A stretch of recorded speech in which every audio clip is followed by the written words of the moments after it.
ಭಜನೆ ಅನ್ನುವಂಥದ್ದು ಸುಖ, ಅದು ಸುಮ್ಮನೆ ಒಲಿದು ಬರುವುದಿಲ್ಲ. ಸೋಲಿನ ಉದ್ದಗಲ ಅರಿಯದೆ ಸಂಚಲನವಾಗುವುದಿಲ್ಲ. ಹಾಗೆಯೇ ಸೃಷ್ಟಿಸಿದ ಸಾಧನೆ ಎಂದಿಗೂ ಇತಿಹಾಸ ಬರೆಯದೇ ಇರದು ಅಲ್ವಾ. ನಾನು ಯಾಕೆ ಇವತ್ತು ಈ ಮಾತನ್ನ ಹೇಳ್ತಾ ಇದ್ದೀನಿ ಅಂತ ಹೇಳಿದ್ರೆ, ಇಂದಿನ ನಮ್ಮ ನಮನ ಚಾನೆಲ್ ನನ್ನ ಹಾಡು ನನ್ನ ಪರಿಚಯ ಕಾರ್ಯಕ್ರಮದಲ್ಲಿ ನಮ್ಮೊಟ್ಟಿಗಿದ್ದಾರೆ ಬೆಳ್ತಂಗಡಿ ತಾಲೂಕು ಲಾಯ್ಲಾ ಗ್ರಾಮದ ನಿವಾಸಿ ದೇವಿ ಪ್ರಸಾದ್ ಸರ್ ಅವರಿಗೆ ಸ್ವಾಗತ ಸರ್. ಸರ್, ಅಂದ್ರೆ ಈಗ ಬೆಳ್ತಂಗಡಿಯಲ್ಲಿ ನೀವು ಯಾರು ಅನ್ನೋದೆಲ್ಲ ಗೊತ್ತು ಅಲ್ವಾ. ಈಗ ನಮ್ಮ ನಮನ ಚಾನೆಲ್ನ ವೀಕ್ಷಕರಿಗೆ ನಿಮ್ಮನ್ನು ನೀವು ಹೇಗೆ ಪರಿಚಯಿಸ್ಕೊಳ್ತೀರಾ? ನಮಸ್ತೆ. ಸಮಸ್ತ ನಮನ ವೀಕ್ಷಕರಿಗೆ ನನ್ನ ನಮಸ್ಕಾರಗಳು. ನನ್ನ ಹೆಸರು ದೇವಿ ಪ್ರಸಾದ್ ಲಾಯ್ಲಾ ಅಂತ ಹೇಳ್ಬಿಟ್ಟು. ನಾನು ಪ್ರಸ್ತುತ ಬೆಳ್ತಂಗಡಿ ತಾಲೂಕು ಲಾಯ್ಲಾ ಗ್ರಾಮದ ನಿವಾಸಿ ಹಾಗೂ ಹವ್ಯಾಸಿ ಹಾಡುಗಾರ ಕಲಾವಿದ. ಸರ್, ನಿಮ್ಮ ವಿದ್ಯಾಭ್ಯಾಸದ ಹಿನ್ನೆಲೆ ಬಗ್ಗೆ ನಮಗೆ ತಿಳಿಸಿ ಸರ್. ನಾನು ಪ್ರಸ್ತುತ ಲಾಯ್ಲಾ ಗ್ರಾಮದವನು, ಹುಟ್ಟಿ ಬೆಳೆದದೆಲ್ಲ ಲಾಯ್ಲಾ ಗ್ರಾಮದಲ್ಲಿ. ನನ್ನ ಪ್ರಾಥಮಿಕ ಶಿಕ್ಷಣ ಬಂದು ಕಿರಿಯ ಪ್ರಾಥಮಿಕ ಶಾಲೆ ಕರ್ನೋಡಿ, ಹಾಗೆ ನನ್ನ ಪ್ರೌಢ ಶಿಕ್ಷಣ ಬಂದು ಹಳೆಪೇಟೆ ಉಜಿರೆ, ಮತ್ತು PU ಶಿಕ್ಷಣ ಸೋಮನಡ್ಕ ಜೂನಿಯರ್ ಕಾಲೇಜ್ ಮುಂಡಾಜೆ ಇಲ್ಲಿ ನಾನು ಸಂಪೂರ್ಣಗೊಳಿಸಿದ್ದೇನೆ. ಅದೇ ರೀತಿ ನನ್ನ BCom ಪದವಿಯನ್ನು SDM ಕಾಲೇಜ್ ಉಜಿರೆಯಲ್ಲಿ ಮಾಡಿದ್ದೇನೆ. ಹಾಗಾದ್ರೆ ನೀವು ಭಜನೆಗಳನ್ನೆಲ್ಲ ಹಾಡ್ತಾ ಇದ್ರಿ ಅಲ್ವಾ ಸರ್? ಯಾವ ತರ ಭಜನೆಯನ್ನೆಲ್ಲ ಹಾಡ್ತಾ ಇದ್ರಿ ನೀವು? ಎಲ್ಲೆಲ್ಲಿ ಕಾರ್ಯಕ್ರಮಗಳಂತಾದ್ರೂ ಕೊಟ್ಟಿದ್ದೀರಾ ಭಜನೆದು? ಅಂದ್ರೆ ನೀವು ಬಾಲ್ಯದಲ್ಲಿರುವಾಗ? ಅಂದ್ರೆ ನಾವು ದೇವಸ್ಥಾನದಲ್ಲೆಲ್ಲ ಭಜನೆ ಹೇಳ್ತಾ ಇದ್ವಿ. ನಮ್ಮ ಮನೆ ಹತ್ರ ದುರ್ಗಾ ಪರಮೇಶ್ವರಿ ದೇವಸ್ಥಾನ ಇದೆ, ಅಲ್ಲಿ ನಾವು ಪ್ರತಿ ಶುಕ್ರವಾರ ಭಜನೆ ಮಾಡ್ತಿದ್ವಿ. ಅದೇ ತರ ನವರಾತ್ರಿ ಸಂದರ್ಭದಲ್ಲಿ ಅಲ್ಲಿ ಹೋಗಿ ಎಲ್ಲ ಭಜನೆ ಮಾಡ್ತಿದ್ದೆವು. ಅದು ನಮ್ಮ ಅಮ್ಮ ಅದರ ಭಜನೆ ಮಾಡ್ತಿದ್ರಿಂದ ಅವರ ಜೊತೆಗೆ ಹೋಗಿ ನಾವು ಭಜನೆ ಮಾಡ್ತಿದ್ದೆವು. ಹಾಗಾದ್ರೆ ನಿಮ್ಮ ಸಂಗೀತಕ್ಕೆ ಸ್ಫೂರ್ತಿ ನಿಮ್ಮ ತಾಯಿ? ಹೌದು ಹೌದು. ಈಗ ನಿಮ್ಮ ತಾಯಿ ನಿಮಗೆ ಗುರು ಅಲ್ವಾ ಸರ್? ಹಾಗಾದ್ರೆ ನೀವು ಬೇಸಿಕ್ ಸಂಗೀತದಲ್ಲಿ ಏನೆಲ್ಲ ಕಲ್ತ್ರಿ ಸರ್ ನಿಮ್ಮ ತಾಯಿಯಿಂದ? ನಿಮ್ಮ ತಾಯಿಯ ಬಗ್ಗೆ ಹೇಳ್ಬೋದಾ? ಅದೇ, ನಮ್ಮ ತಾಯಿ ಒಬ್ರು ಅನಕ್ಷರಸ್ಥೆ. ಅವರಿಗೆ ಅಷ್ಟು ಸಂಗೀತದ ಬಗ್ಗೆ ಅರಿವಿಲ್ಲ. ಅವರು ಭಜನೆ ಹೇಳ್ತಾ ಇದ್ರು ಅಷ್ಟೇ. ಆ ಭಜನೆಯನ್ನು, ಅವ್ರು ಹೇಳ್ತಿರೋ ಭಜನೆಯನ್ನು ಕೇಳಿ ನಾವು ಭಜನೆ ಹಾಡುಗಳನ್ನು ಹೇಳ್ತಾ ಇದ್ವಿ. ಅದೇ ರೀತಿ ನಾವು ದೇವಸ್ಥಾನಗಳಲ್ಲೆಲ್ಲ ಹೋಗಿ ಭಜನೆ ಮಾಡ್ತಿದ್ದು. ಸರ್, ನೀವು ಯಾವ ಭಜನೆಯನ್ನ ಹಾಡ್ತೀರಾ? ನಮಗೋಸ್ಕರ ಒಂದು ಭಜನೆಯ ತುಣುಕನ್ನ ಹಾಡ್ಬೋದಾ ಸರ್? ಖಂಡಿತ. ನಾವು ತುಂಬಾ ತರದ ಭಜನೆಗಳನ್ನು ಹಾಡ್ತಿದ್ದೆವು. ಅದರಲ್ಲಿ ಒಂದು ಮುಖ್ಯವಾದ ಭಜನೆ ಅಂದರೆ ನಮ್ಮ ಹಿರಿಯವರೇ ಬರೆದು ಹಾಡ್ತಿದ್ದಂಥ ಭಜನೆ ಶ್ರದ್ಧೆಯ ವಂದನೆ ಗಣಪತಿಗೆ ವಿದ್ಯಾದಿ ದೇವತೆ ಶಾರದೆಗೆ. ಈ ಹಾಡು ನಾವು ಪ್ರತಿ ಭಜನೆಯಲ್ಲೂ ನಾವು ಹಾಡ್ತಾ ಇದ್ದೇವೆ. ಈಗ ನೀವು ಹಾಡ್ಬೋದಾ ಸರ್ ಅದನ್ನ? ಖಂಡಿತ. ಶ್ರದ್ಧೆಯ ವಂದನೆ ಗಣಪತಿಗೆ ವಿದ್ಯಾದಿ ದೇವತೆ ಶಾರದೆಗೆ, ವಂದನೆ ಗಣಪತಿಗೆ ಮತ್ತು ಶಾರದೆಗೆ. ಶ್ರದ್ಧೆಯ ವಂದನೆ ಗಣಪತಿಗೆ ವಿದ್ಯಾದಿ ದೇವತೆ ಶಾರದೆಗೆ, ವಂದನೆ ಗಣಪತಿಗೆ ಮತ್ತು ಶಾರದೆಗೆ. ಚಂದಾನೆ ರೂಪ ಈ ಮಾರ್ಜಾಲ ಭವ ಪರಿತಾಪ, ಭಕ್ತ ಜನರ ಕಷ್ಟ ದೂರ ಮಾಡಯ್ಯ ಹೇ ಗಣನಾಥ. ಗಜಮುಖಗೆ ಸರಸ್ವತಿಗೆ ವಂದನೆ ಗಣಪತಿಗೆ ಮತ್ತು ಶಾರದೆಗೆ. ಶ್ರದ್ಧೆಯ ವಂದನೆ ಗಣಪತಿಗೆ ವಿದ್ಯಾದಿ ದೇವತೆ ಶಾರದೆಗೆ, ವಂದನೆ ಗಣಪತಿಗೆ ಮತ್ತು ಶಾರದೆಗೆ. ವೀಣವಾಣಿ ಪಾಣಿ ಪರಬ್ರಹ್ಮನ ರಾಣಿ ಕಲ್ಯಾಣಿ, ವಿದ್ಯಾದಿ ದೇವತೆ ಜನನಿ ಪರಬ್ರಹ್ಮನ ರಾಣಿ ಕಲ್ಯಾಣಿ. ಜಗ ಜನನಿ ಅಜನರಾಣಿ, ವಂದನೆ ಗಣಪತಿಗೆ ಮತ್ತು ಶಾರದೆಗೆ. ಶ್ರದ್ಧೆಯ ವಂದನೆ ಗಣಪತಿಗೆ ವಿದ್ಯಾದಿ ದೇವತೆ ಶಾರದೆಗೆ, ವಂದನೆ ಗಣಪತಿಗೆ ಮತ್ತು ಶಾರದೆಗೆ. ವಂದನೆ ಗಣಪತಿಗೆ ಮತ್ತು ಶಾರದೆಗೆ. ಈಗ ನಾವು ನಮ್ಮ ದೇವಿ ಪ್ರಸಾದ್ ಸರ್ ಅವರ ಭಜನೆಯನ್ನ ಕೇಳ್ಕೊಂಡು ಬಂದಿದ್ದೇವಲ್ಲ, ಈಗ ನಮ್ಮ ಕಾರ್ಯಕ್ರಮದಲ್ಲಿ ಒಂದು ಪುಟ್ಟ ವಿರಾಮ.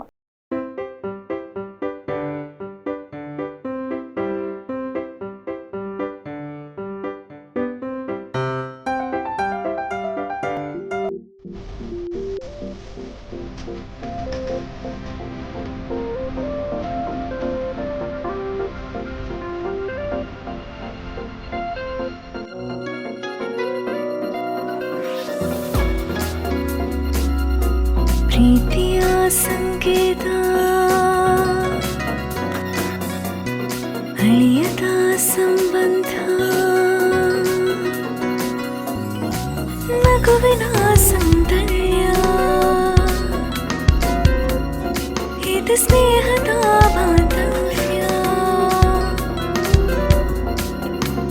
ಒಲವಿನ ಪ್ರತಿಧ್ವನಿ ತಂದಿದೆ ಸಂತಸ ಚಿನ್ನದ ಪ್ರತಿಹನಿ ತಂದಿದೆ ಸಂಭ್ರಮ ಮುಳಿಯ ಜ್ವಲ್ಸ್ ಕಣ ಕಣತಲು ಆನಂದ ಮುಳಿಯ ಜ್ವಲ್ಸ್ ಕಣ ಕಣದಲು ಸೌಂದರ್ಯ ಮುಳಿಯ ಜ್ವಲ್ಸ್ ಕಣ ಕಣತಲು ಆನಂದ ಮುಳಿಯ ಜ್ವಲ್ಸ್ ಕಣ ಕಣದಲು ಸೌಂದರ್ಯ Muliya jewels creating happiness. Shri Durga textiles and readymades 10ನೇ ವಾರ್ಷಿಕೋತ್ಸವದ ಪ್ರಯುಕ್ತ ಸ್ಪೆಷಲ್ ಡಿಸ್ಕೌಂಟ್ ಆಫರ್. ಪ್ರತಿ ಬಟ್ಟೆಗಳಿಗೆ 10% 50% discount. Super selection, super collection. ನಮಗೆ ಬೇಕಾದ ಎಲ್ಲಾ ರೀತಿಯ ವೆರೈಟಿ ಬಟ್ಟೆ ಬರೆಗಳು ಒಂದೇ ಸೂರಿನಡಿಯಲ್ಲಿ. ಮಕ್ಕಳಿಂದ ಹಿಡಿದು ಮಹಿಳೆಯರ ಕಾಂಜೀವರಂ ಸಿಲ್ಕ್ ಸ್ಯಾರೀಸ್, ಫ್ಯಾನ್ಸಿ ಸ್ಯಾರೀಸ್, ಪುರುಷರ ಗ್ರ್ಯಾಂಡ್ ಡ್ರೆಸ್, ಪಾರ್ಟಿ ಡ್ರೆಸ್ ತಮಗೊಪ್ಪುವ ರೀತಿಯಲ್ಲಿ. Shri Durga textiles and readymades, Durga complex, ಮುಖ್ಯ ರಸ್ತೆ, ಉಚ್ರೆ. Mobile number 08256237208.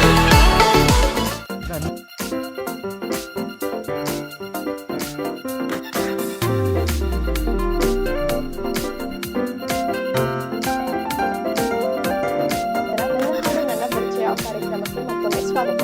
ಸರ್, ನಿಮ್ಮ ಬಾಲ್ಯ ಜೀವನ ಹೇಗಿತ್ತು ಸರ್? ನಿಮ್ಮ ಬಾಲ್ಯದಲ್ಲಿ ನಿಮ್ಮ ಸಂಗೀತದ ಪಯಣ ಹೇಗಿತ್ತು? ನನಗೆ ಈ ಭಜನೆಯ ಇದು ಹಿನ್ನೆಲೆ ಇದ್ದ ಕಾರಣ ನಾನು ನಮ್ಮ ಶಾಲೆಯಲ್ಲೆಲ್ಲ ಇದು ಸ್ಪರ್ಧೆಗಳೆಲ್ಲ ನಡೀತಾ ಇತ್ತು. ಆ ಸ್ಪರ್ಧೆಗಳೆಲ್ಲ ಭಾಗವಹಿಸ್ತಿದ್ದೆ. ಭಕ್ತಿಗೀತೆ ಆಗಲಿ, ದೇಶಭಕ್ತಿ ಗೀತೆ ಆಗಲಿ, ಜನಪದ ಗೀತೆ ಆಗಲಿ, ಭಾವಗೀತೆ ಆಗಲಿ, ಇಂಥ ಎಲ್ಲ ಹಾಡುಗಳನ್ನು ನಾನು ಪ್ರಯತ್ನ ಮಾಡ್ತಾ ಇದ್ದೆ. ಅದೇ ರೀತಿ ನಮ್ಮ ಶಾಲೆಯಿಂದ ಇದು ಕಾಂಪಿಟೇಷನ್ಗೆ ನಮ್ಮನ್ನು ಕಳಿಸ್ತಾ ಇದ್ದರು. ಆ ಕಾಂಪಿಟೇಷನಲ್ಲಿ ಹೋಗಿ ನಾನು ಭಾಗವಹಿಸ್ತಿದ್ದೆ. ನಾನು ಹಾಗೆ ತುಂಬ ಬಹುಮಾನಗಳು. ಹಾಗಾದರೆ ನಿಮಗೆ ಬಾಲ್ಯದಲ್ಲಿಯೇ ಸಂಗೀತದ ರುಚಿ ಇತ್ತು ಅಂತ ಆಯಿತು. ಹಾಂ ಸರ್, ನಿಮ್ಮ ಪದವಿ ಶಿಕ್ಷಣ ಹೇಗಿತ್ತು?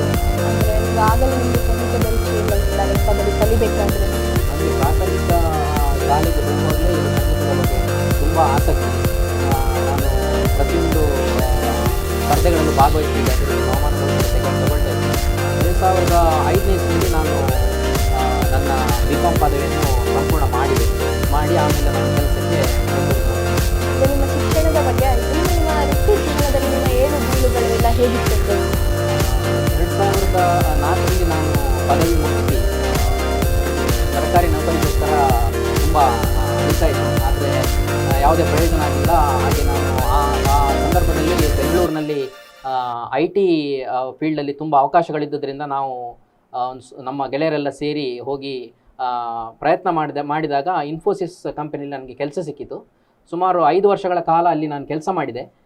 2010 ತನಕ ನಾನು ಅಲ್ಲಿ ಕೆಲಸ ಮಾಡಿದೆ. ಆಮೇಲೆ ಇನ್ನೂ ಉತ್ತಮ ಕೆಲಸ ಇನ್ನೊಂದು ಕಂಪನಿಯಲ್ಲಿ ಸಿಕ್ಕಿತು, ಅದು ಯುನಿಸಿಸ್ ಅಂತೇಳಿ. ಈಗ ಪ್ರಸ್ತುತ ಆ ಕಂಪನಿಯಲ್ಲಿ ಸುಮಾರು 13 ವರ್ಷದಿಂದ ನಾನು ಕೆಲಸ ಮಾಡ್ತಿದ್ದೇನೆ. ಈ ಮಧ್ಯೆ ನನಗೆ ಸಂಗೀತದ ಮೇಲೆ ಆಸಕ್ತಿ ಅಷ್ಟೊಂದು ಕಾಣಲಿಲ್ಲ. ಯಾಕಂತ ಹೇಳಿದ್ರೆ ತುಂಬ ಕೆಲಸದ ಒತ್ತಡ ಇದ್ದದ್ರಿಂದ ಸಂಗೀತದ ಮೇಲೆ ಟೈಮ್ ಕೊಡಲಿಕ್ಕೆ ಆಗಲಿಲ್ಲ. ಆದರೂ ಕಂಪನಿಯಲ್ಲಿ ನಡೆಸ್ತಿದ್ದಂಥ ಕಾರ್ಯಕ್ರಮಗಳಲ್ಲಿ ನಾನು ಕನ್ನಡ ಹಾಡುಗಳು ಅಥವಾ ಕನ್ನಡ ಚಲನಚಿತ್ರ ಗೀತೆಗಳು, ಭಾವಗೀತೆಗಳನ್ನು ಹಾಡೋದ್ರ ಮೂಲಕ ನನ್ನನ್ನು ತೊಡಗಿಸಿಕೊಳ್ಳಿಕ್ಕೆ ಪ್ರಯತ್ನ ಮಾಡ್ತಾ ಇದ್ದೆ. ವೃತ್ತಿ ಜೀವನದಲ್ಲಿ ನಿಮಗೆ ಸಂಗೀತದ ಒಲವಿತ್ತು. ಹಾಗಾದ್ರೆ ಮತ್ತೆ ನೀವು ಹೇಗೆ ಸಂಗೀತ ಇದಕ್ಕೆ ನಿಮ್ಮ ಪಾದಾರ್ಪಣೆ ಮಾಡಿದ್ರಿ? ಈ ಕೊರೋನಾ ಮಹಾಮಾರಿ ಬಂದಂಥ ಸಂದರ್ಭದಲ್ಲಿ ನಮ್ಮ ಕಂಪನಿಯಲ್ಲಿ ಮನೆಯಿಂದ ಕೆಲಸ ಮಾಡುವಂಥ ಒಂದು ಅವಕಾಶ ಸಿಕ್ಕಿತು. ಆ ಮನೆಯಿಂದ ಕೆಲಸ ಮಾಡುವಾಗ ನಮಗೆ ಮನೆಯಿಂದ ಕೆಲಸ ಮಾಡುವ ಸಂದರ್ಭದಲ್ಲಿ ಈ ಫೇಸ್ಬುಕ್ಕಲ್ಲಿ ಲೈವ್ ಕಾರ್ಯಕ್ರಮಗಳು, ಸಂಗೀತ ರಸಮಂಜರಿ ಕಾರ್ಯಕ್ರಮಗಳು ನಡೀತಾ ಇದ್ದದನ್ನು ನಾನು ನೋಡಿದೆ. ಹಾಗೆ ಅದನ್ನು ನೋಡ್ತಾ ಅದರಿಂದ ನನಗೆ ಒಂದು ಸ್ಫೂರ್ತಿ ಬಂತು. ನಾನು ಮುಂಚೆಯಿಂದ ಹಾಡ್ತಾ ಇದ್ದೆ, ಈಗ ನನಗೂ ಕೂಡ ಹಾಡುವಂಥ ಒಂದು ಅವಕಾಶ ಸಿಗ್ಬೋದು ಅಂತೇಳಿ ನಾನು ಈ ಥರ ನಮ್ಮ ಫ್ಯಾಮಿಲಿಯಲ್ಲೇ ಮಾತಾಡ್ತಾ ಇರುವಾಗ ಅರ್ಜುನ್ ಆಚಾರ್ಯ ಅಂತ ಹೇಳೋರು ನನ್ನ ತಮ್ಮ ಆಗಬೇಕು. ಅವರು ಮಂಗಳೂರಿನ ಒಂದು ಸಾನ್ನಿಧ್ಯ ಮೆಲೋಡೀಸ್ ಎಂಬ ಪೇಜಲ್ಲಿ ಹಾಡಲಿಕ್ಕೆ ಅವಕಾಶ ಮಾಡಿಕೊಟ್ರು. ಅದೇ ರೀತಿ ಮೋಹನ್ ಬೆಳ್ತಂಗಡಿ ಸಾರಥ್ಯದ ಸಪ್ತಸ್ವರಗಳ ಗಾನಯಾನ ಈ ಫೇಸ್ಬುಕ್ ಪೇಜನ್ನು ಕೂಡ ನಾನು ಫಾಲೋ ಮಾಡ್ತಾ ಇದ್ದೆ, ನೋಡ್ತಾ ಇದ್ದೆ, ಕಾಮೆಂಟ್ ಆಗ್ತಾ ಇದ್ದೆ. ಅದರಲ್ಲಿ ಹಾಡುವಂತಹ ಗಾಯಕರಿಗೆ ಸಪೋರ್ಟ್ ಮಾಡ್ತಾ ಇದ್ದೆ. ಅದೇ ರೀತಿ ನಮ್ಮ ಮೋಹನಣ್ಣನವರು ಕೂಡ ಚೆನ್ನಾಗಿ ನಿರೂಪಣೆ ಮಾಡೋದನ್ನೆಲ್ಲ ನೋಡ್ತಾ ಇದ್ದೆ. ಅದನ್ನು ನೋಡಿ ಒಂದು ದಿನ ನಾನು ಮೋಹನಣ್ಣನವರಿಗೆ ಕೇಳಿದೆ, ನನಗೊಂದು ಅವಕಾಶ ಕೊಡಿ ಅಂತೇಳಿ. ಅದಕ್ಕೆ ಅವರು ಅದಕ್ಕೆ ಇದು ಮಾಡಿ ಸಮ್ಮತಿ ಕೊಟ್ಟು ನನಗೆ ಕಂಟಿನ್ಯೂಸ್ ಆಗಿ ಅದರಲ್ಲಿ ಹಾಡುವಂಥ ಅವಕಾಶ ಕೊಟ್ಟರು. ಹಾಗಾಗಿ ಅದರಿಂದ ಇನ್ನಷ್ಟು ಪ್ರೇಕ್ಷಕರು ನನ್ನನ್ನು ಪ್ರೀತಿಸುವಂತಾಯಿತು. ಹಾಗೆ ನಾನು ಹಾಡನ್ನು ಮತ್ತೆ ಹಾಡಲಿಕ್ಕೆ ಸ್ಟಾರ್ಟ್ ಮಾಡಿದೆ. ಹಾಗಾದ್ರೆ ಕೊರೋನಾ ಅನ್ನುವಂಥ ಮಹಾಮಾರಿ ಎಲ್ಲರ ಜೀವನದಲ್ಲಿ ಪರಿಣಾಮಕಾರಿಯಾದ್ರೆ ನಿಮ್ಮ ಜೀವನದಲ್ಲಿ ಹೇಗಿತ್ತು ಸರ್ ಅದು? ಹೌದು, ಕೊರೋನಾ ಎಂಬ ಮಹಾಮಾರಿ ಇಡೀ ಪ್ರಪಂಚಕ್ಕೆ ದೊಡ್ಡ ಕಂಟಕವಾಗಿದ್ದರೂ ಕೂಡ ನಮಗೆ ನಮ್ಮ ಕಂಪನಿಯವರು ಮನೆಯಿಂದ ಕೆಲಸ ಮಾಡುವಂಥ ಒಂದು ಅವಕಾಶವನ್ನು ಕೊಟ್ಟಿದ್ದರು. ಕೆಲಸದಲ್ಲಿ ಕೂಡ ಯಾವುದೇ ರೀತಿ ತೊಂದರೆ ಆಗಲಿಲ್ಲ. ಅದೇ ರೀತಿ ನಾನು ಮತ್ತೆ ನನ್ನ ಬಾಲ್ಯ ಜೀವನ ನೆನಪಿಸುವಂಥ ಒಂದು ಸಂದರ್ಭ ನನಗೆ ಬಂತು. ಈ ಸಪ್ತಸ್ವರಗಳ ಗಾನಯನ ಫೇಸ್ಬುಕ್ ಪೇಜ್ನಲ್ಲಿ ನನ್ನ ಸಾಂಗ್ಗಳನ್ನೆಲ್ಲ ಹಾಡಿದ್ದೀರಾ ಅಲ್ವಾ? ಹಾಗಾದ್ರೆ ನಿಮಗೆ ಯಾವ ಸಾಂಗ್ ತುಂಬಾ ಇಷ್ಟ ಆಗ್ತದೆ ಸರ್? ಕಾಣಲಿಕ್ಕೆ ಪ್ರಾರಂಭ ಮಾಡಿದೆ. ಹಾಗಾದ್ರೆ ನೀವು ನಿಮ್ಮ ಜೀವನದ ಅತಿ ಮೌಲ್ಯ ಕ್ಷಣಗಳನ್ನ ಕೊರೋನಾ ಸಮಯದಲ್ಲಿ ಕಳೆದಿದ್ದೀರಿ ಅಂತ ಆಯ್ತು ಸರ್. ಹಾಗಾದ್ರೆ ನೀವು ಸಾನ್ನಿಧ್ಯ ಮೆಲೋಡೀಸ್ ಅಲ್ಲಿ ನಿಮ್ಮ ಪ್ರಥಮ ಅವಕಾಶವನ್ನ ನೀವು ಕಲ್ಪಿಸಿಕೊಂಡ್ರಿ ಅಂತ ಹೇಳಿದ್ರಲ್ಲ, ಅದರ ಅನುಭವ ಹೇಗಿತ್ತು ಸರ್ ನಿಮ್ಗೆ? ಅದೇ ಪ್ರಥಮವಾಗಿ ಫೇಸ್ಬುಕ್ ಲೈವಲ್ಲಿ ಹಾಡೋದೇ ಒಂದು ರೋಮಾಂಚಕ ಅನುಭವ. ಯಾಕಂತ ಹೇಳಿದರೆ ನಾವು ಫೇಸ್ಬುಕ್ ಲೈವನ್ನು ನೋಡ್ತಾ ಇದ್ದೆವು, ಕಮೆಂಟ್ಸ್ ಆಗ್ತಾ ಇದ್ದೆವು, ಫಾಲೋ ಮಾಡ್ತಾ ಇದ್ದೆವು, ಅವರಿಗೆ ಪ್ರೋತ್ಸಾಹ ಮಾಡ್ತಾ ಇದ್ದೆವು. ಆದರೆ ಅಲ್ಲಿ ಹೋಗಿ ಹಾಡೋದೇ ಒಂದು ರೋಮಾಂಚಕ ಅನುಭವ. ಅಲ್ಲಿ ಹೋದ ಮೇಲೆ ನನಗೆ ಮತ್ತೆ ನಾನು ಹಾಡುವಂಥ ನನಗೆ ಒಂದು ಅವಕಾಶಕ್ಕೆ ನನ್ನ ಮೊದಲನೇ ನಾನು ಮುಂಚೆಯಿಂದ ಹಾಡ್ಕೊಂಡು ಬಂದದನ್ನು ಮತ್ತೆ ಮುಂದುವರಿಸುವಂಥ ಒಂದು ಅವಕಾಶ ಸಿಕ್ಕಿದ್ದಕ್ಕೆ ನನಗೆ ತುಂಬ ತುಂಬ ಖುಷಿ ಆಯಿತು. ಹಾಗಾದರೆ ನಿಮಗೆ ಫೇಸ್ಬುಕ್ ಒಬ್ಬ ಒಳ್ಳೆಯ ಸ್ನೇಹಿತ ಕೂಡ ಆಗಿದ್ದಾರೆ ಅಂತ ಆಯ್ತು. ಅದರ ನಂತರ ನೀವು ಮೋಹನ್ ಬೆಳ್ತಂಗಡಿ ಅವರ ಸಪ್ತಸ್ವರಗಳ ಗಾಯನ ಈ ಪೇಜ್ನಲ್ಲಿ ನೀವು ಹಾಡಿದ್ರಲ್ಲ ಸರ್, ನಿಮಗೆ ಅದರ ಅನುಭವ ಹೇಗಿತ್ತು ಸರ್? ಸಪ್ತಸ್ವರಗಳ ಗಾಯನ ಅಲ್ಲ, ಫೇಸ್ಬುಕ್ ಪೇಜನ್ನು ಕೂಡ ನಾನು ಮುಂಚೆಯಿಂದ ಫಾಲೋ ಮಾಡ್ಕೊಂಡು ಬಂದಿದ್ದೆ. ಈ ಸಾನ್ನಿಧ್ಯ ಮೆಲೋಡಿಸಲ್ಲಿ ಹಾಡಬೇಕಾದ್ರೆ ಮುಂಚೆಯಿಂದನೂ ನಾನು ಅದನ್ನು ಈ ಪೇಜನ್ನು ಫಾಲೋ ಮಾಡ್ಕೊಂಡು ಬಂದಿದ್ದೆ. ಆದರೆ ಹಾಡುವಂಥ ಅವಕಾಶವನ್ನು ನಾನು ಕೇಳಿರಲಿಲ್ಲ ಮೋಹನ್ ಸರ್ ಹತ್ರ ಒಂದು ಸತಿ ನಾನು ಹಾಡೋ ಅವಕಾಶ ಕೇಳಿದಾಗ ಅವರು ಖುಷಿಯಿಂದ ಒಪ್ಕೊಂಡು ನನಗೆ ಹಾಡುವಂಥ ಅವಕಾಶ ಕೊಟ್ಟರು. ಅವರು ನನ್ನ ಮೊದಲನೇ ಸಂಚಿಕೆ ನೋಡಿ, ಇನ್ನು ನೀವು ನಮ್ಮ ತಂಡದಲ್ಲಿ ಹಾಡಿ ನಿರಂತರವಾಗಿ ಹಾಡಿ ಅಂತೇಳಿ ಅವರು ನನಗೆ ನಿರಂತರವಾಗಿ ಹಾಡಲಿಕ್ಕೆ ಒಂದು ಅವಕಾಶ ಕೊಟ್ಟರು. ಅವರಿಂದಾಗಿ ನನಗೆ ತುಂಬ ಪ್ರೇಕ್ಷಕರು ಹುಟ್ಕೊಂಡ್ರು. ತುಂಬ ಜನ ನನ್ನ ಹಾಡುಗಳನ್ನು ಕೇಳಿ ಖುಷಿ ಪಡಲಿಕ್ಕೆ ಪ್ರಾರಂಭ ಮಾಡಿದರು. ಇದರಿಂದ ನನಗೂ ಕೂಡ ಮನಸ್ಸಿಗೆ ಒಂಥರ ಖುಷಿ ಸಿಗಲಿಕ್ಕೆ ಸ್ಟಾರ್ಟ್ ಆಯಿತು. ನನ್ನ ಮುಂಚೆ ನಾನು ಹಾಡ್ತಿದ್ದ ಒಂದು ದಿನಗಳನ್ನ ಮತ್ತೆ ನನಗೆ ನೆನಪಾಗಲಿಕ್ಕೆ ಪ್ರಾರಂಭ ಆಯಿತು. ಸಪ್ತಸ್ವರಗಳ ಗಾನಯಾನದಿಂದ ನಿಮಗೆ ಒಂದು ಹುಮ್ಮಸ್ಸು ಬಂತು, ನಾನು ಮತ್ತೆ ಸಂಗೀತವನ್ನ ಶುರು ಮಾಡಬೇಕು, ನಾನು ಸಹ ಅದನ್ನು ಹವ್ಯಾಸ ಮಾಡಬೇಕು ಅನ್ನೋದು ನಿಮಗೆ ಬಂತು. ಹೌದು ಸರ್, ನೀವು ಈಗಾಗಲೇ ತುಂಬ ಸಾಂಗ್ಗಳನ್ನೆಲ್ಲ ಹಾಡಿದ್ದೀರಾ ಅಲ್ವಾ? ಹಾಗಾದರೆ ನಿಮಗೆ ಯಾವ ಸಾಂಗ್ ತುಂಬ ಇಷ್ಟ ಆಗ್ತದೆ ಸರ್? ನನಗೆ ಇಷ್ಟವಾದ ಹಾಡು ಬಂದು ಮೂಕನಾಗಬೇಕು ಜಗದಳು ಜ್ವಾಕೆ ಆಗಿರಬೇಕು. ಈ ಹಾಡನ್ನು ನಾನು ಸಪ್ತಸ್ವರಗಳ ಗಾನಯನ ಇದರಲ್ಲಿ ಹಾಡಿದ್ದೇನೆ. ಈ ಹಾಡಿಗೂ ತುಂಬ ಮೆಚ್ಚುಗೆ ವ್ಯಕ್ತವಾಗಿದೆ. ನನಗೂ ಕೂಡ ಈ ಹಾಡಂದ್ರೆ ತುಂಬ ಇಷ್ಟ. ಸರ್, ಅದನ್ನು ನಮಗೋಸ್ಕರ ನಿಮಗೆ ಆ ಸಾಂಗನ್ನು ಹಾಡ್ಬೋದಾ? ಮೂಕನಾಗಬೇಕು ಜಗದೊಳು ಜ್ವಾಕ್ಯಾಗಿರಬೇಕು,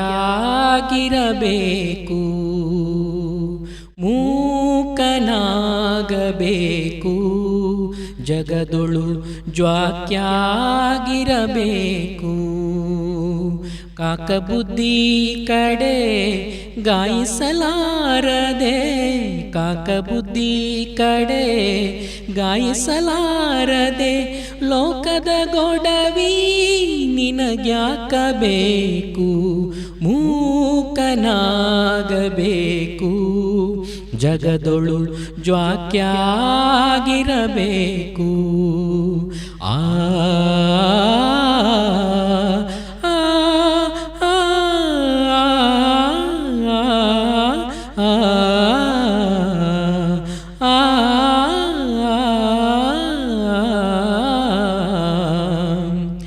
ಮಾತು ಕಲಿಯಬೇಕು, ಮಾತಿನ ಅರ್ಥ ತಿಳಿಬೇಕು, ಮಾತು ಕಲಿಯಬೇಕು, ಮಾತಿನ ಅರ್ಥ ತಿಳಿಬೇಕು. ಮಾತು ಬಲ್ಲ ಮಹಾಜ್ಞಾನಿಯ ಕೂಡ, ಮಾತು ಬಲ್ಲ ಮಹಾಜ್ಞಾನಿಯ ಕೂಡ ಕೋತಿ ಹಂಗ ಬೆನ್ನತ್ತಿರಬೇಕು, ಮೂಕನಾಗಬೇಕು ಜಗದೊಳು ಜ್ವಾಕ್ಯಾಗಿರಬೇಕು, ಮೂಕನಾಗಬೇಕು ಜಗದೊಳು ಜ್ವಾಕ್ಯಾಗಿರಬೇಕು. ಕಾಕಬುದ್ಧಿ ಕಡೆ ಗಾಯಿಸಲಾರದೆ ಲೋಕದ ಗೊಡವಿ ನಿನಗ್ಯಾಕಬೇಕು. ಮೂಕನಾಗಬೇಕು ಜಗದೊಳು ಜ್ವಾಕ್ಯಾಗಿರಬೇಕು. ತತ್ವ ಕಲಿಯಬೇಕು ತತ್ವದ ಅರ್ಥ ತಿಳಿಬೇಕು. ತತ್ವ ಕಲಿಯಬೇಕು ತತ್ವದ ಅರ್ಥ ತಿಳಿಬೇಕು. ತತ್ವಬಲ್ಲ ಮಹಾಜ್ಞಾನಿಯ ಕೂಡ ತತ್ವಬಲ್ಲ ಮಹಾಜ್ಞಾನಿಯ ಕೂಡ ಕತ್ತಿ ಹಂಗ ಬೆನ್ನತ್ತಿರಬೇಕು. ಮೂಕನಾಗಬೇಕು ಜಗದೊಳು ಜ್ವಾಕ್ಯಾಗಿರಬೇಕು. ಕಾಕಬುದ್ಧಿ ಕಡೆ ಗಾಯಿಸಲಾರದೆ ಕಾಕಬುದ್ಧಿ ಕಡೆ ಗಾಯಿಸಲಾರದೆ ಲೋಕದ ಗೊಡವಿ ನಿನಗ್ಯಾಕಬೇಕು. ಮೂಕನಾಗಬೇಕು ಜಗದೊಳು ಜ್ವಾಕ್ಯಾಗಿರಬೇಕು. ಆ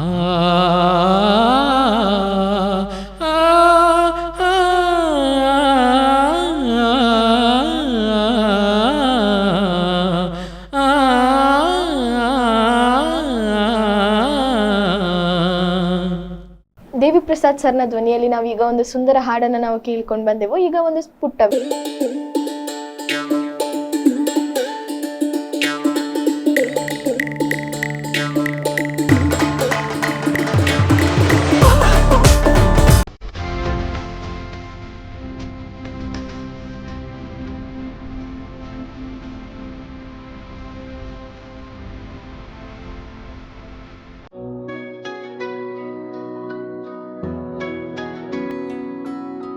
ಪ್ರೀತಿಯ ಸಂಕೇತ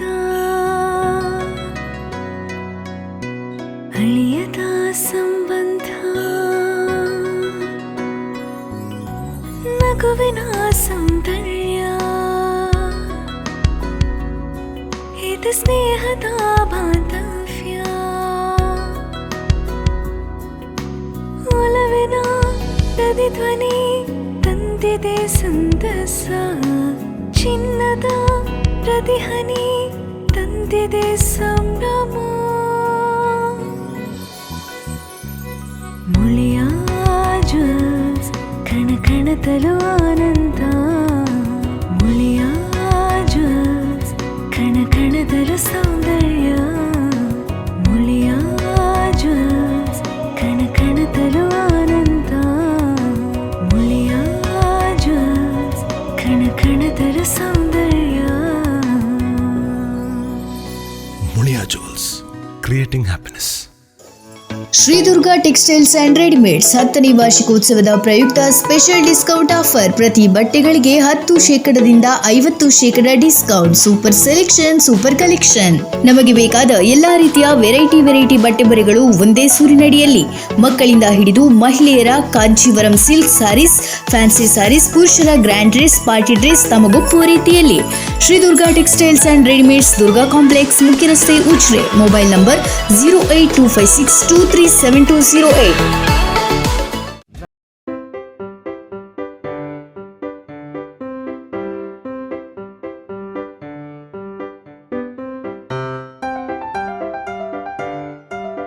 ನನ್ನ ಪರಿಚಯ ಕಾರ್ಯಕ್ರಮಕ್ಕೆ ಮತ್ತೊಮ್ಮೆ ಸ್ವಾಗತ. ಸರ್, ನೀವು ತುಂಬಾ ಸಮಾಜ ಸೇವೆಗಳನ್ನೆಲ್ಲ ಮಾಡಿದಿರಿ ಅಂತ ನಾನು ಕೇಳ್ಪಟ್ಟೆ. ಅದರ ಬಗ್ಗೆ ಹೇಳ್ಬೋದಾ? ಹೇಗೆ ಶುರುವಾಯಿತು ನಿಮ್ಮ ಸಮಾಜ ಸೇವೆಗಳು? ನಾವು ಕಾಲೇಜಲ್ಲಿ ಇರುವ ಸಂದರ್ಭದಲ್ಲಿ ನಮ್ಮ ಲಾಯ್ಲಾ ಪರಿಸರದಲ್ಲಿ ನಾವೊಂದು ಸಂಘವನ್ನು ಪ್ರಾರಂಭ ಮಾಡಿದ್ದೆವು. ಅದರ ಹೆಸರು ಸಂಗಾತಿ ಫ್ರೆಂಡ್ ಸರ್ಕಲ್ ಲಾಯ್ಲಾ ಅಂತೇಳಿ. ಆ ಸಂಘದ ಮೂಲಕ ನಾವು ವಿವಿಧ ಸಮಾಜ ಸೇವೆಗಳನ್ನು ಮಾಡ್ತಾ ಇದ್ದೆವು. ನಾವು ಎಲ್ಲ ಕಾಲೇಜ್ ಸ್ಟೂಡೆಂಟ್ಸ್ ಇದ್ದ ಕಾರಣ ಅದರಲ್ಲಿ ನಮಗೆ ಒಂದು ಹುರುಪು ಇತ್ತು. ಆ ಸಂದರ್ಭದಲ್ಲಿ ಮಕ್ಕಳಿಗೆ ಉಚಿತ ಪುಸ್ತಕ ವಿತರಣೆ, ಅದೇ ರೀತಿ ಸರ್ಕಾರಿ ಆಸ್ಪತ್ರೆ ರೋಗಿಗಳಿಗೆ ಹಣ್ಣು ಹಂಪಲು ವಿತರಣೆ, ಉಚಿತ ನೇತ್ರ ಚಿಕಿತ್ಸೆ, ಉಚಿತ ದಂತ ಚಿಕಿತ್ಸೆ, ಉಚಿತ ಆರೋಗ್ಯ ತಪಾಸಣೆ ಶಿಬಿರ, ಈ ಥರ ಹಲವಾರು ಸಮಾಜಮುಖಿ ಕಾರ್ಯಕ್ರಮಗಳನ್ನು ನಾವು ಮಾಡ್ತಾ ಇದ್ದೆವು. ಸುಮಾರು 1998ರಿಂದ 2005ನೇ ಇಸ್ವಿವರೆಗೆ ನಾವು ಈ ಕಾರ್ಯಕ್ರಮಗಳನ್ನೆಲ್ಲ ಮಾಡ್ತಾ ಇದ್ದೆವು. ಅದೇ ರೀತಿ ಸಂಘದ ಪರವಾಗಿ ನಾವು ಸುಮಾರು ರಸಮಂಜರಿ ಕಾರ್ಯಕ್ರಮಗಳು, ಆಟೋಟ ಕಾರ್ಯಕ್ರಮಗಳು, ಗೇಮ್ ಶೋ, ಈ ಥರ ತುಂಬ ಕಾರ್ಯಕ್ರಮಗಳನ್ನು ನಾವು ಮಾಡ್ತಾ ಇದ್ದೇವೆ 2005ನೇ ಇಸ್ವಿ ತನಕ. ಆಮೇಲೆ ಬೆಂಗಳೂರಿಗೆ ನಾನು ಹೋದ ಮೇಲೆ ಅದನ್ನು ಅದನ್ನು ಮುಂದುವರಿಸುವಂಥ ಅವಕಾಶ ನನಗೆ ಸಿಗಲಿಲ್ಲ. ಹಾಗಾದ್ರೆ ನಿಮಗೆ ಇತ್ತೀಚೆಗೆ ಯಾವುದಾದ್ರೂ ಈಗ ಸಮಾಜ ಸೇವೆ ಈ ತರ ಕಾರ್ಯಕ್ರಮಗಳಲ್ಲಿ ನಿಮಗೆ ಭಾಗವಹಿಸಲು ಇದು ಸಿಕ್ಕಿದೆಯಾ ಸರ್? ಹೌದು, ಮೋಹನ್ ಸರ್ ಅವರ ಸಾರಥ್ಯದಲ್ಲಿರುವಂತಹ ಸಪ್ತಸ್ವರಗಳ ಗಾನಯಾನ ತಂಡದ ಪರವಾಗಿ ಅವರು ಕೆಲವು ಸಮಾಜಮುಖಿ ಕಾರ್ಯಕ್ರಮಗಳನ್ನು ಮಾಡ್ತಾ ಇದ್ದಾರೆ. ಅದರಲ್ಲೂ ಕೂಡ ನನ್ನ ಒಂದು ಸಣ್ಣ ಕೊಡುಗೆಯನ್ನು ಕೊಡುವಂತಹ ಒಂದು ಅವಕಾಶ ನನಗೆ ಅವರು ಮಾಡಿಕೊಟ್ಟಿದ್ದಾರೆ. ಉಚಿತ ಪುಸ್ತಕ ವಿತರಣೆ ಹಾಗೂ ಹಲವಾರು ಕಾರ್ಯಕ್ರಮಗಳನ್ನು ಈ ತಂಡದ ಮೂಲಕ ನಾವು ಮಾಡಿದ್ದೇವೆ. ಹಾಗಾದ್ರೆ ಸಮಾಜ ಸೇವೆ ಮಾಡುವುದು ಕೂಡ ನಿಮ್ಮ ಮನಸ್ಸಿಗೆ ಖುಷಿ ಕೊಡ್ತದೆ ಅಂತ ಆಯ್ತು. ನಿಮ್ಮ ಸಂಗೀತ ಪಯಣಕ್ಕೆ ನಿಮ್ಮ ಬೆನ್ನೆಲುಬು ಯಾರು ಸರ್? ಅಂದ್ರೆ ಈಗ ನಿಮ್ಮ ಮನೆಯವರ ಸಪೋರ್ಟ್ ಎಲ್ಲ ನಿಮ್ಗೆ ಇದೆಯಾ ಸರ್? ನೀವು ಈಗ ಹಾಡ್ತಾ ಇದ್ದೀರಲ್ವಾ, ಅದಕ್ಕೆ ನಿಮ್ಮ ಮನೆಯವರ ಸಪೋರ್ಟ್ ಎಲ್ಲ ಇದೆಯಾ? ಇದೆ, ಖಂಡಿತ ಇದೆ. ನಾನು ಮೊದಲೇ ಹೇಳಿದಾಗೆ ನನ್ನ ಅಮ್ಮನೇ ನನಗೆ ಮೊದಲ ಗುರು ಅಂತ ಹೇಳ್ಬೋದು. ಸಂಗೀತದ ಬಗ್ಗೆ ಆಸಕ್ತಿ ಮೂಡಲಿಕ್ಕೆ ಕಾರಣನೇ ನನ್ನ ಅಮ್ಮ. ಅದರ ನಂತರ ಸಪ್ತಸ್ವರಗಳ ಗಾನಯಾನ ತಂಡ ಕೂಡ ಒಂದು ಬೆನ್ನೆಲುಬು ಥರನೇ ಹೇಳ್ಬೋದು. ಯಾಕಂತ ಹೇಳಿದ್ರೆ ಅವಕಾಶ ಮಾಡಿ ಕೊಡುವವರಿದ್ದರೆ ತಾನೇ ನಾವು ಅವಕಾಶ ನಮಗೆ ಸಿಗೋದು. ಆ ಥರ ನನಗೆ ಅವಕಾಶ ಮಾಡಿಕೊಟ್ಟಂಥ ಮೋಹನ್ ಸರ್ ಆಗಿರ್ಬೋದು, ಅದೇ ರೀತಿ ಇದು ಪೇಜನ್ನು ವೀಕ್ಷಣೆ ಮಾಡುತ್ತಿರುವಂಥ ಹಲವಾರು ಮಂದಿ ವೀಕ್ಷಕರು ಕೂಡ ನನ್ನನ್ನು ಪ್ರೋತ್ಸಾಹ ಮಾಡಿದ್ದಾರೆ. ಉದಾಹರಣೆಗೆ ಶ್ಯಾಮ್ ಪ್ರಸಾದ್ ನಲ್ಲೂರು ಸರ್ ಆಗ್ಬೋದು, ಅವರು ನನಗೆ ಒಂದು ಬಿರುದನ್ನು ಕೂಡ ನೀಡಿದ್ದಾರೆ, ತುಳುವ ಗಾನ ಮಾಣಿಕ್ಯ ಅಂತೇಳಿ. ಅದೇ ರೀತಿ ನನಗೆ ಹಾಡಲಿಕ್ಕೆ ಫಸ್ಟ್ ಅವಕಾಶ ಕೊಟ್ಟಂಥ ಅರ್ಜುನಾಚಾರ್ಯ. ಯಾಕಂದರೆ ನಾನು ಹಾಡುವುದು ಚಿಕ್ಕಂದಿನಲ್ಲಿ ಹಾಡ್ತಾ ಇದ್ದರೂ ಸಹ ಇತ್ತೀಚೆಗೆ ನಾನು ನನ್ನ ವೃತ್ತಿ ಬದುಕಿನಲ್ಲಿ ಬದುಕು ಶುರು ಮಾಡಿದ ನಂತರ ನಾನು ಹಾಡೋದನ್ನು ಕಂಪ್ಲೀಟ್ ಸ್ಟಾಪ್ ಮಾಡಿದ್ದೆ. ಆದರೆ ಈ ಸಂದರ್ಭದಲ್ಲಿ ನೀವು ಕೂಡ ಹಾಡ್ತಿದ್ರಲ್ಲ ಪಚ್ಚಣ್ಣ, ನೀವು ಕೂಡ ಹಾಡಿ ಅಂತೇಳಿ ಅವರು ನನಗೆ ಹುರಿದುಂಬಿಸಿ, ಅವರು ಕೂಡ ಒಬ್ಬರು ಸಿಂಗರ್, ಅವರು ಆರ್ಕೆಸ್ಟ್ರಾದಲ್ಲೆಲ್ಲ ಹಾಡ್ತಾರೆ. ಅವರ ಊರಲ್ಲಿ ಮಂಗಳೂರಲ್ಲಿ ಸಾನ್ನಿಧ್ಯ ಮೆಲೋಡಿಸ್ ಫೇಸ್ಬುಕ್ ಪೇಜಲ್ಲಿ ನನಗೆ ಅವಕಾಶ ಕೊಟ್ಟರು. ಅವರು ಕೂಡ ನನಗೆ ಬೆನ್ನೆಲುಬಾಗಿ ನಿಂತಿದ್ದರು ಆ ಸಂದರ್ಭದಲ್ಲಿ. ಅದೇ ರೀತಿ ನನ್ನ ಮನೆಯಲ್ಲಿ ನನ್ನ ಮಕ್ಕಳು ಇಬ್ಬರು ಕೂಡ ನನ್ನ ಹಾಡನ್ನು ಇಷ್ಟಪಡ್ತಾರೆ, ನನ್ನ ಹೆಂಡತಿ ಕೂಡ ನನ್ನ ಹಾಡನ್ನು ಇಷ್ಟಪಡ್ತಾರೆ. ಹೀಗೆ ಪ್ರತಿಯೊಬ್ಬರು ನನ್ನ ಹಾಡುಗಳನ್ನು ಇಷ್ಟಪಟ್ಟು ಕೇಳ್ತಾರೆ. ಹಾಗಾದ್ರೆ ನಿಮಗೆ ಎಲ್ಲರ ಬೆಂಬಲ ಇದೆ, ನೀವು ಸಂಗೀತವನ್ನ ಪ್ರಾರಂಭ ಮಾಡ್ಲಿಕ್ಕೆ ನಿಮ್ಗೆ ಎಲ್ಲರ ಬೆಂಬಲ ಇತ್ತು. ಸರಿ, ಈಗ ನಿಮ್ಗೆ ನಿಮ್ಮ ಸಂಗೀತದ ಪಯಣದಲ್ಲಿ ಮನೆಯವರು ನಿಮ್ಗೆ ಸಪೋರ್ಟ್ ಆಗಿ ನಿಂತಿದ್ದಾರೆ ಅಲ್ವಾ? ಹಾಗಾದ್ರೆ ನಿಮ್ಗೆ ಅವರ ಪ್ರಶಂಸೆ ಹೇಗಿರುತ್ತೆ? ಅಂದರೆ ಪ್ರತಿ ಮನೆಯಲ್ಲಿ ಇರೋ ಥರನೇ ನಮಗೂ ಕೂಡ ನಮ್ಮ ಹಾಡುಗಳನ್ನು ಅವರು ಕೇಳ್ತಾ, ನೀವು ಎಲ್ಲಿ ಸರಿಯಾಗಿ ಹಾಡಿದ್ದೀರಿ ಅಥವಾ ಎಲ್ಲಿ ತಪ್ಪಾಗಿ ಹಾಡಿದ್ದೀರಿ ಇದನ್ನು ಹೇಳೋದು ಹೆಂಡತಿ ಮಾತ್ರ.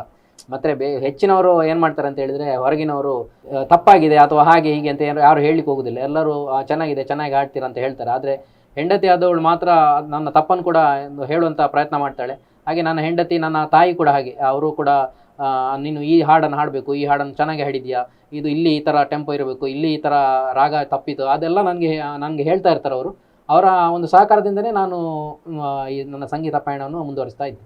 ಮನೆಯವರೊಟ್ಟಿಗೆ ನೀವು ಸಂಗೀತ ಅಭ್ಯಾಸ ಎಲ್ಲ ಮಾಡ್ತೀರಾ? ಹೌದು, ನನ್ನ ಮಕ್ಕಳಿಗೆ ನಾನು ಹೇಳಿಕೊಡ್ತೇನೆ. ಅದೇ ರೀತಿ ನನ್ನ ತಾಯಿ ಕೂಡ ನನಗೆ ಹೇಳಿಕೊಡ್ತಾರೆ. ಕೆಲವೊಂದು ನಾನು ಅವರಿಗೆ ಹೇಳಿಕೊಡ್ತೇನೆ. ಅಂದರೆ ಅವರಿಗೆ ಭಜನೆ ಬಿಟ್ಟರೆ ಬೇರೆ ಯಾವ ಹಾಡುಗಳನ್ನು ಹಾಡುವಂಥ ಅವರಿಗೆ ಅಭ್ಯಾಸ ಇಲ್ಲ, ಕರೋಕೆಯಲ್ಲೆಲ್ಲ ಹಾಡುವಂಥ ಒಂದು ಅಭ್ಯಾಸ ಇಲ್ಲ ಅವರಿಗೆ. ಆದರೆ ನನಗೆ ಅವರು ತುಂಬ ಸಹಕಾರ ಮಾಡ್ತಾರೆ. ಮಕ್ಕಳಿಗೆ ಕೂಡ ನಾನು ಹೇಳ್ಕೊಡ್ತೇನೆ, ನನಗೇನು ಗೊತ್ತಿದೆ ಅದನ್ನು ನಾನು ನನ್ನ ಮಕ್ಕಳಿಗೆ ಕೂಡ ಹೇಳ್ಕೊಡ್ತೇನೆ. ಹಾಗಾದ್ರೆ ನೀವು ಈಗಲೂ ಭಜನೆ ಎಲ್ಲ ಮಾಡ್ತೀರಾ ಅಂತ? ಹೌದು. ಸರ್, ಶ್ಯಾಮ್ ಪ್ರಸಾದ್ ನಲ್ಲೂರು ಅಂತ ಹೇಳುವವರು ನಿಮ್ಗೆ ಒಂದು ಬಿರುದನ್ನ ಕೊಟ್ರು ಅಂತ ನೀವು ಹೇಳಿದ್ರಿ. ಅವ್ರು ಯಾಕಾಗಿ ಆ ಬಿರುದನ್ನ ಕೊಟ್ರು ಸರ್? ಆ ಬಿರುದನ್ನ ಕೊಡ್ಬೇಕಂದ್ರೆ ಒಂದು ಕಾರಣ ಇರ್ತದೆ ಅಲ್ವಾ? ಏನ್ ಕಾರಣ ಇರ್ಬೋದು? ಈ ಬಿರುದಿಗೆ ಮುಖ್ಯ ಕಾರಣನೇ ಮೋಹನಣ್ಣ. ಯಾಕಂತ ಹೇಳಿದ್ರೆ ಅವರ ಪೇಜಲ್ಲಿ ಹಾಡಿದಕ್ಕೆ ಸ್ಟಾರ್ಟ್ ಮಾಡಿದ ಮೇಲೇ ನನಗೆ ಇಂತಹ ಪ್ರೇಕ್ಷಕರು ಸಿಕ್ಕಿದ್ರು. ಹಾಗೆ ಶ್ಯಾಮ್ ಪ್ರಸಾದ್ ನಲ್ಲೂರು ಅಂತ ಹೇಳುವವರು ಅವರು ತುಂಬ ಫೇಸ್ಬುಕ್ ಪೇಜ್ಗಳಿಗೆ ಅವರು ಸಪೋರ್ಟ್ ಮಾಡ್ತಾ ಇರ್ತಾರೆ. ಮತ್ತು ಅವರು ಪ್ರಖ್ಯಾತ ಸಾಹಿತಿ, ಅವರು ಹಾಡುಗಾರ ಕೂಡ. ಅವರು ಹಾಡು ಬರೆದು ಹಾಡನ್ನು ಹಾಡ್ತಾರೆ. ಹಾಗೆ ಪ್ರತಿಯೊಂದು ಫೇಸ್ಬುಕ್ ಪೇಜನ್ನು ಅವರು ಪ್ರೋತ್ಸಾಹ ಮಾಡ್ತಾರೆ. ಅಂಥವ್ರು ನನ್ನ ಹಾಡನ್ನು ಕೇಳಿ, ಅಂದರೆ ನನ್ನ ಹಾಡು ತುಂಬ ಸುಮಧುರವಾಗಿ ಹಾಡ್ತಾನೆ ಇವನು ಅಂತ ಹೇಳಿ ಅವರಿಗೆ ಖುಷಿಯಾಗಿ ನನಗೆ ತುಳುವ ಗಾನ ಮಾಣಿಕ್ಯ ಅಂತ ಹೇಳುವಂಥ ಬಿರುದನ್ನು ಅವರು ನನಗೆ ಕೊಟ್ಟರು. ಅದೇ ರೀತಿ ಅವರು ನನ್ನನ್ನು ಪ್ರತಿಯೊಂದು ಇದರಲ್ಲೂ ಕಾರ್ಯಕ್ರಮಗಳಲ್ಲೂ ಅವರು ನನಗೆ ಪ್ರೋತ್ಸಾಹ ಮಾಡ್ತಾ ಇರ್ತಾರೆ. ಮೋಹನಣ್ಣನ ಪೇಜನ್ನು ಅವರು ನೋಡ್ತಾ ಇರ್ತಾರೆ. ಅವರೊಬ್ಬರು ಮಹಾ ಕಲಾ ಪೋಷಕರು ಅಂತಲೇ ಹೇಳ್ಬೋದು. ಸರ್, ನಿಮ್ಮ ಸಂಗೀತ ಲೋಕದ ಪಯಣ ಹೇಗಿತ್ತು ಸರ್? ಸಂಗೀತ ಲೋಕದ ಪಯಣ ಒಂದು 90% ಚೆನ್ನಾಗಿತ್ತು. ಯಾಕಂತ ಹೇಳಿದರೆ ಸಂಗೀತ ಅಂತ ಹೇಳಿದ ಮೇಲೆ ನಾವು ಸಂಗೀತ ಕಲಿಬೇಕಾಗ್ತದೆ. ಸಂಗೀತ ಕಲಿಯುವಂಥ ಅವಕಾಶ ನಮಗೆ ಯಾವತ್ತೂ ಸಿಗಲಿಲ್ಲ ಅಂತ ನಾವು ಹೇಳಬಾರ್ದು. ಸಿಗುತ್ತೆ, ಸಂಗೀತ ಕಲಿಯುವಂಥ ಅವಕಾಶ ಎಲ್ಲರಿಗೂ ಇದೆ. ಅದಕ್ಕೆ ಸಮಯ ಕೂಡಿ ಬರಬೇಕು ಮತ್ತು ಆ ಸಂದರ್ಭದಲ್ಲಿ ಅದನ್ನು ಕಲಿಯುವಂಥ ಆಸಕ್ತಿ ಇರಬೇಕು, ಸಮಯ ಕೂಡ ನಿಮಗೆ ಸಿಗಬೇಕು. ಅದೆಲ್ಲ ನನಗೆ ಯಾವುದು ಕೂಡಿ ಬರದ ಕಾರಣ ಸಂಗೀತವನ್ನು ಕಲಿಯುವಂಥ ಅವಕಾಶ ನನಗೆ ಸಿಗಲಿಲ್ಲ. ಒಂದು ಹವ್ಯಾಸ ಥರ ನಾನು ಸಂಗೀತವನ್ನು ಮುಂದುವರಿಸ್ಕೊಂಡು ಬಂದೆ. ಮತ್ತು ಏಳುವೇ ಜಾಸ್ತಿ ಹೊರತು ಬೀಳು ತುಂಬ ಕಡಿಮೆ ಇದ್ದದ್ರಿಂದ ನನಗೆ ಸಂಗೀತದಲ್ಲಿ ಆಸಕ್ತಿ ಇನ್ನೂ ಜಾಸ್ತಿ ಆಗ್ತಾ ಇದೆ ಹೊರತು ನನಗೇನು ಅದ್ರ ಬಗ್ಗೆ ಏನು ಬೇಸರ ಇಲ್ಲ. ಹಾಗಾದರೆ ನಿಮಗೆ ಸಂಗೀತದಲ್ಲಿ ಏಳಿಗೆ ಸಿಕ್ಕಿದೆ ಅಂತ ಆಯಿತು. ಸರ್, ನಿಮ್ಮ ಈಗ ಈ ಜೀವನದ ಪಯಣದಲ್ಲಿ ನಿಮ್ಮ ಕಷ್ಟದ ದಿನಗಳು ಹೇಗಿತ್ತು? ಈಗಿನ ಜೀವನ ಹೇಗಿದೆ? ಕಷ್ಟದ ದಿನಗಳು ಅಂತ ಹೇಳಿದರೆ ಕಷ್ಟದ ದಿನಗಳು ಇದ್ದೇ ಇರ್ತದೆ, ಪ್ರತಿಯೊಬ್ಬನ ಜೀವನದಲ್ಲೂ ಇದ್ದೇ ಇರ್ತದೆ ಕಷ್ಟದ ದಿನಗಳು. ಸುಖ ಬರ್ತದೆ, ಕೆಲವೊಂದು ಸರ್ತಿ ಕಷ್ಟ ಬರ್ತದೆ, ಈ ಥರ ಎಲ್ಲರ ಜೀವನದಲ್ಲೂ ಇದ್ದೇ ಇರ್ತದೆ. ಅದೇ ರೀತಿ ನನ್ನ ಜೀವನದಲ್ಲೂ ಕೂಡ ಇತ್ತು. ಯಾಕಂತೇಳಿದರೆ ನಾವು ಶಾಲೆಗೆ ಹೋಗುವ ಸಮಯದಲ್ಲಿ ನಮಗೆ ಪಾಕೆಟ್ ಮನಿ ಅಂತ ಕೊಡೋರು ಅಥವಾ ನಮಗೆ ಖರ್ಚಿಗೆ ದುಡ್ಡು ಅಥವಾ ಬೇರೆ ಚಟುವಟಿಕೆಗಳನ್ನು ಇದು ಮಾಡಲಿಕ್ಕೆ ನಮಗೆ ಯಾವುದೇ ಪ್ರೋತ್ಸಾಹ ಅಥವಾ ನಮಗೆ ನಮ್ಮ ತಂದೆಯವರು ಒಂದು ಗೌರ್ಮೆಂಟ್ ಹುದ್ದೆಯಲ್ಲಿ ಇದ್ದರೂ ಕೂಡ ನಮಗೆ ಅವನು ಆ ಥರ ಏನೋ ಸಪೋರ್ಟ್ ಇರಲಿಲ್ಲ. ಯಾಕಂದರೆ ನಾವು ರಜೆಯಲ್ಲಿ ದುಡಿತಾ ಇದ್ದೆವು. ಬೆಳಗ್ಗೆ ಪೇಪರ್ ಹಾಕೋದು, ಹಾಲು ಹಾಕೋದು, ಅದೇ ರೀತಿ ದಿನದಲ್ಲಿ 5 ಕೆಲಸ ಮಾಡಿ ನಾನು ಮಾಡಿದ್ದೇನೆ ಒಂದು ಟೈಮಲ್ಲಿ. ಆದರೆ ಆ ದಿನಗಳು ಕಷ್ಟ ದಿನಗಳು ಕಳೆದು ನನಗೆ ಇನ್ಫೋಸಿಸ್ ಅಂತ ಒಂದು ಬಹುರಾಷ್ಟ್ರೀಯ ಕಂಪನಿ, ಅದು ದೊಡ್ಡ ನಮ್ಮ ದೇಶದಲ್ಲಿ ಒಂದು ದೊಡ್ಡ ಕಂಪನಿ. ಅಲ್ಲಿ ನನಗೆ ಕೆಲಸ ಸಿಗೋದಂತ ಹೇಳಿದರೆ ಎಲ್ರಿಗೂ ಸಿಗುವಂಥ ಅವಕಾಶ ಅಲ್ಲ, ಅದು ನಾನು ಅದೃಷ್ಟ ಅಂತಲೇ ಹೇಳಬೇಕು. ಅಲ್ಲಿ ನನಗೆ ಒಂದು ಅವಕಾಶ ಸಿಕ್ಕಿತ್ತು. ನಾನು 5 ವರ್ಷ ಅಲ್ಲಿ ಕೆಲಸ ಮಾಡಿದೆ. ಅದರ ನಂತರ ನಾನು ಹಿಂತಿರುಗಿ ನೋಡಲಿಲ್ಲ. ನನಗೆ ನನ್ನ ವೃತ್ತಿ ಬದುಕಿನಲ್ಲಿ ಯಾವುದೇ ರೀತಿ ಬೀಳುಗಳಾಗಲಿಲ್ಲ, ಏಳುಗಳೇ ಆಯಿತು. ಪ್ರಸ್ತುತ ಈಗ ನಾನು ಕೆಲಸ ಮಾಡ್ತಿರುವ ಕಂಪನಿಯಲ್ಲಿ ಕೂಡ ಚೆನ್ನಾಗಿ ಕೆಲಸ ನಡೀತಾ ಇದೆ. ಅದರಲ್ಲೇ ಏನು ಸಮಸ್ಯೆ ಇಲ್ಲ. ಒಂದೇ ಒಂದು ಸಮಸ್ಯೆ ಅಂತ ಹೇಳಿದರೆ ಆರೋಗ್ಯ ಸಮಸ್ಯೆ. ಆರೋಗ್ಯ ಸಮಸ್ಯೆ ಎಲ್ರಿಗೂ ಇದ್ದೇ ಇರ್ತದೆ. ಆರೋಗ್ಯ ಸಮಸ್ಯೆಯಿಂದಾಗಿ ಸ್ವಲ್ಪ ನಾನು ಹಿಂದೆ ಬೀಳುವಂಥ ವಿಚಾರ ಬಂತು ಅಷ್ಟೇ ಹೊರತು ಯಾವುದೇ ಅಷ್ಟೊಂದು ದೊಡ್ಡ ಕಷ್ಟಗಳನ್ನು ನಾನು ಕಾಣಲಿಲ್ಲ. ಹಾಗಾದರೆ ಕೈ ಕೆಸರಾದರೆ ಬಾಯಿ ಮೊಸರು ಎಂಬ ಮಾತಿನಂತೆ ನಿಮಗೆ ಕಷ್ಟ ಇದ್ರೂ ಸುಖ ಅನ್ನೋದು ಇದ್ದೇ ಇರುತ್ತೆ. ಕಷ್ಟಪಟ್ಟರೆ ಸುಖ ಅನ್ನೋದು ನೀವು ಹೇಳ್ತಾ ಇರೋದು. ಕಷ್ಟ ಅಂತ ಹೇಳುವಂಥ ಎಲ್ರಿಗೂ ಬಂದೇ ಬರ್ತದೆ. ಅದು ನಾವು ಏನು ಅದ್ರ ಬಗ್ಗೆ ಏನು ಮಾತಾಡ್ಲಿಕ್ಕೆ ಆಗೋದಿಲ್ಲ. ಯಾಕಂತ ಹೇಳಿದ್ರೆ ಹುಟ್ಟಿದಂಥ ಜೀವಿಗೆ ಪ್ರತಿಯೊಬ್ಬನಿಗೆ ಒಂದು ಕಷ್ಟ ಬಂದೇ ಬರ್ತದೆ. ಅದೇ ರೀತಿ ನನ್ನ ಜೀವನದಲ್ಲೂ ಕೂಡ ಕಷ್ಟಗಳು ಬಂತು. ಕಷ್ಟಗಳನ್ನು ನಾವು ಮರೆತು ಖುಷಿಯ ವಿಚಾರವನ್ನು ಮುಂದೆ ಇಟ್ಕೊಂಡು ಜೀವನ ಸಾಗಿಸಬೇಕು. ದೇವರು ಯಾವ ರೀತಿ ದಾರಿ ತೋರಿಸ್ತಾರೆ ಆ ಥರ ನಾವು ಮುಂದೆ ಹೋಗಬೇಕು ಅಂತ ಒಂದು ತತ್ವ ಇಟ್ಕೊಂಡು ನಾನು ಬದುಕ್ತಾ ಇದ್ದೇನೆ. ಸಾಂಗ್ಗಳನ್ನೆಲ್ಲ ಹಾಡಿದ್ದೀರಾ ಅಲ್ವಾ? ಹಾಗಾದ್ರೆ ನಿಮಗೆ ಯಾವ ಸಾಂಗ್ ತುಂಬ ಇಷ್ಟ ಆಗ್ತದೆ ಸರ್? ಮರುಭೂಮಿ ನಡುವಲ್ಲಿ ತಂದಾವೋ ಚಿಲುಮೆಯೇ, ಕನಸುಗಳ ರಾಶಿಯನು ತಂದಾವೋ ಚೆಲುವೆಯೇ, ಒಣ ಒಂಟಿ ಜೀವದ ಕೂಗಿಗೆ ತಂಗಾಳಿ ತಂದವ ದೈವವೇ, ನಿನಗೇನು ನಾನು ನೀಡಲೇ, ಜಗವೇ ನೀನು ಗೆಳತಿಯೇ, ನನ್ನ ಜೀವದ ಒಡತಿಯೇ, ಉಸಿರೇ ನೀನು ಗೆಳತಿಯೇ, ನನ್ನನ್ನು ನಡೆಸೋ ಸಾತಿಯೇ, ಜಗವೇ ನೀನು ಗೆಳತಿಯೇ, ನನ್ನ ಜೀವದ ಒಡತಿಯೇ, ಉಸಿರೇ ನೀನು ಗೆಳತಿಯೇ, ನನ್ನನ್ನು ನಡೆಸೋ ಸಾತಿಯೇ, ಜಗವೇ ನೀನು.